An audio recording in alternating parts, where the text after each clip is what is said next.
Hi అండి, అందరికీ నమస్కారం. అందరూ ఎలా ఉన్నారు? బాగున్నారా? నేను చాలా బాగున్నానండి. మీరందరూ కూడా చాలా బాగుండాలని మనస్ఫూర్తిగా కోరుకుంటున్నాను.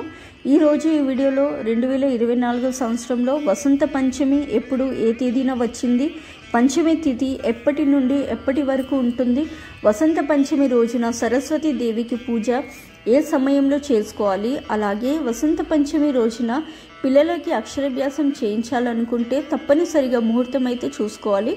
ఇటువంటి అన్ని విషయాల గురించి ఈ రోజున ఈ వీడియోలో వివరంగా తెలుసుకుందామండి.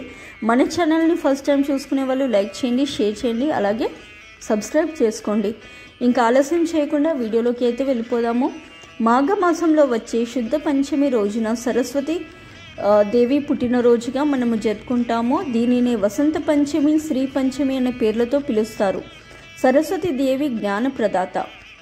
ఆ తల్లిని పూజించడంతో మంచి జ్ఞానంతో పాటు పిల్లలకి మంచి వాక్శుద్ధి చేకూరుస్తుంది. ఆ రోజున పెద్దలు, పిల్లలు అందరూ కూడా తప్పనిసరిగా ఆ తల్లిని ఆరాధించాలి.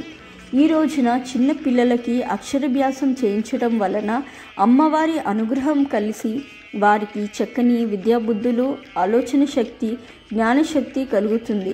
ఆ సరస్వతి దేవి అనుగ్రహం ఉంటే ఎంతటి వారికైనా అఖండ విద్య ప్రాప్తిరస్తుంది.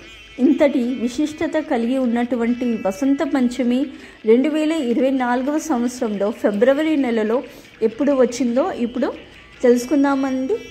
స్వస్తి శ్రీ చంద్రమాన శ్రీ శోభకృత నామ సంవత్సరం, ఉత్తరాయణం, శిశిర ఋతువు, మాఘమాసం, శుక్లపక్షంలో పంచమి తిథి 2024 సంవత్సరంలో ఫిబ్రవరి 13వ తేదీన మంగళవారం రాత్రి 8:29 ప్రారంభమై ఫిబ్రవరి 14వ తేదీన బుధవారం సాయంత్రం 6:15 వరకైతే ఉంటుందండి.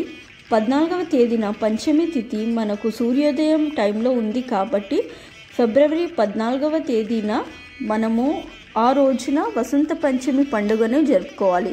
ఈ రోజున నక్షత్రం రేవతి నక్షత్రం సాయంత్రం 4:37 వరకైతే ఉంటుంది. తదుపరి అశ్విని నక్షత్రం ప్రారంభం అవుతుంది. ఈ రోజున సరస్వతి దేవికి పూజ చేయవలసిన శుభ సమయం అయితే ఫిబ్రవరి 14వ తేదీన బుధవారం ఉదయం 6:53 నుండి ఉదయం 7:30 లోపు అయితే పూజ చేసుకోవాలండి. ఆ సమయంలో కుదరని వాళ్ళకైతే ఉదయం 9 గంటల నుండి 11:50 లోపు అయితే పూజ చేసుకోవచ్చు.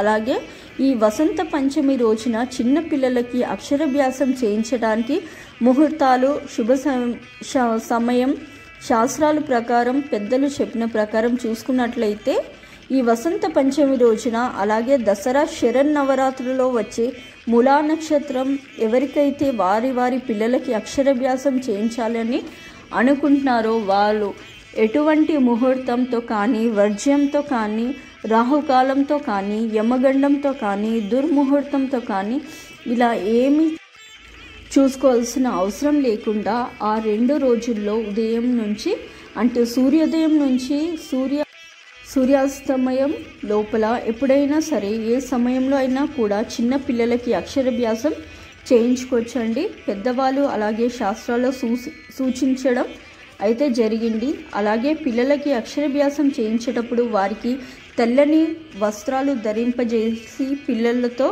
అమ్మవారికి ఏదైనా సరే తెలుపు రంగులో ఉండే నైవేద్యాన్ని నివేదన చేయించాలి.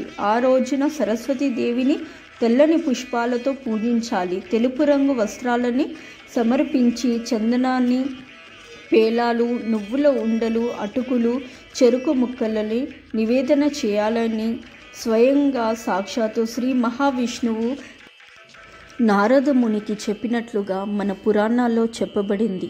ఈ రోజున అక్షరాభ్యాసం ఇంటిలో కానీ లేదా సరస్వతి అమ్మవారి ఏదైనా క్షేత్రంలో కానీ చేయిస్తే పిల్లలు చదువులో బాగా రాణించి చక్కని పదవుల్లో అభివృద్ధి చెందుతారు.